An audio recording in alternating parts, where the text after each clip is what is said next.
welcome back to this channel. Yang baru mampir ke channel ini, salam kenal, aku Ledian dan aku adalah nutritionist yang lagi mau turunin berat badan, apalagi abis puasa dan abis Idul Fitri nih ya, kita makan-makan banyak dan sebagainya. Dan kerasa, aduh pengen turunin berat badan nih. Pastinya banyak informasi nih di luar sana mengenai gimana caranya kita turunin berat badan. Sampai-sampai ya, ada juga yang saking banyak pantangannya, jadi stres nggak bisa makan apa-apa, terus jadi nyiksa deh pola makan atau dietnya. Dulu waktu itu pas aku mau turunin berat badan, aku kejadian nih dimana aku banyak pantangannya, nggak bisa makan ini, nggak bisa makan itu. Terus akhirnya aku jadi menyiksa diri karena nggak bisa makan makanan yang aku suka. Padahal kita kan cuman mau turunin berat badan, dan masa sih harus tersiksa sampai lemes dan sampai nahan-nahan lapar. Nah, biar kita nggak tersiksa lagi nih guys, dan kita bisa mengikuti pola makan atau diet untuk mencapai berat badan kita inginkan, di video kali ini aku mau sharing beberapa hal yang mungkin sebetulnya kita nggak perlu ngelakuin nih guys, agar kita nggak tersiksa dan bisa menjalankan pola makan atau diet kita sampai tujuan kita berhasil. Siap-siap untuk shock ya guys. Yuk kita mulai ke sharingnya.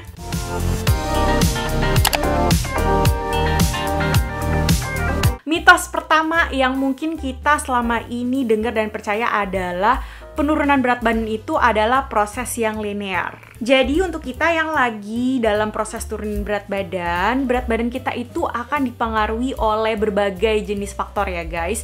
Dan dia pastinya akan naik turun selama proses itu. Mungkin ada saatnya nih dimana kita kok jadi nggak turun-turun ya berat badannya, atau stabil-stabil aja nih guys. Dan akhirnya kita jadi merasa putus asa karena kok berat badannya jadi nggak bisa turun-turun lagi nih. Nah, kalau misalnya kita lagi di dalam situasi seperti ini, kita harus ketahuin kalau ini hal yang sangat wajar karena badan kita lagi menyesuaikan dengan pola makan atau pola hidup yang baru. Yang penting kita fokus, kita sudah melakukan hal yang sehat dan baik untuk tubuh kita, dan pastinya lama-kelamaan dia akan turun lagi berat badannya. Jadi sabarlah dan nikmatin prosesnya guys. Mitos yang kedua adalah lemak membuat berat badan kita naik. Nah, ini wajar banget guys, karena kita kan sering dengar nih kalau misalnya kita makan makanan yang berlemak, berat badan kita jadi cepet naik. Nah, tapi ini tergantung dengan jenis lemak yang kita makan dan kuantitas makanan yang kita makan. Kalau misalnya kita memilih jenis lemak yang sehat untuk tubuh kita, makanan yang mengandung lemak sehat itu bisa membuat kita lebih kenyang dan lebih puas.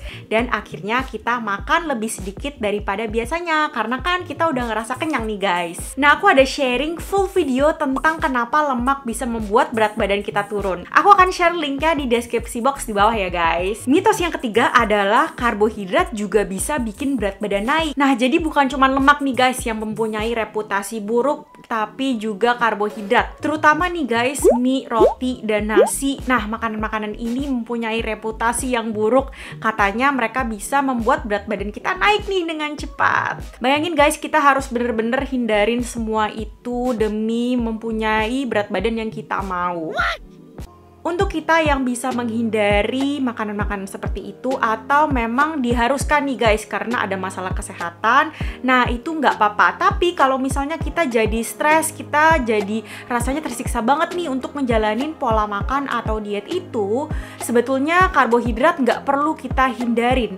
Karena karbohidrat ini mengandung serat, di mana serat ini dibutuhkan nih untuk pencernaan kita, dan agar kita buang air besarnya lancar. Dan tahu nggak guys, kalau karbohidrat ini adalah sumber energi pertama untuk otak kita. Jadi dia bisa membuat kita berpikir jernih, terus membuat kita lebih berenergi sehari-harinya. Nah, mungkin kita bertanya-tanya nih, kok yang ngejalanin diet rendah karbohidrat atau menghindari karbohidrat secara total bisa berat badannya turun nih? Nah, ini karena ketika seseorang mengurangi asupan karbohidratnya, otomatis asupan kalorinya juga akan berkurang nih guys. Dan akhirnya ini yang akan membuat berat badan mereka turun. Ini bukan karena karbohidratnya sendiri ya guys, tetapi jumlah asupan makanan yang dia konsumsi itu memang berkurang. Jadi kalau misalnya salah satu makanan favorit kita itu karbohidrat, dan kita nggak bisa nih bener-bener menghindari karbohidrat secara total, nggak apa-apa, kita nggak perlu hindarin. Pilihlah jenis karbohidrat yang bernutrisi, mempunyai vitamin dan mineral, dan juga serat agar bisa bermanfaat untuk tubuh kita. Nah, mitos yang keempat, kalau misalnya kita mau turunin berat badan, kita harus hindarin makanan yang kita suka.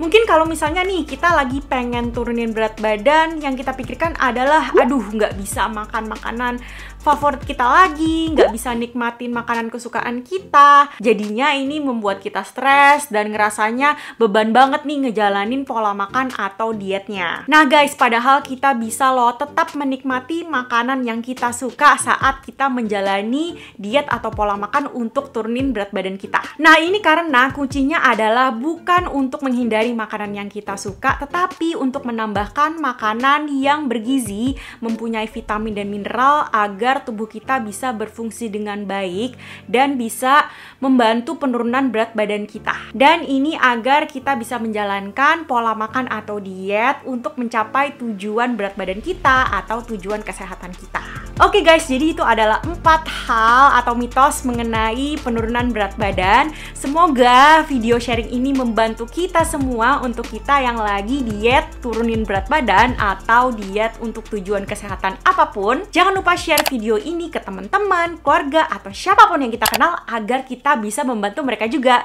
Dan sampai ketemu di video selanjutnya ya guys. Bye-bye!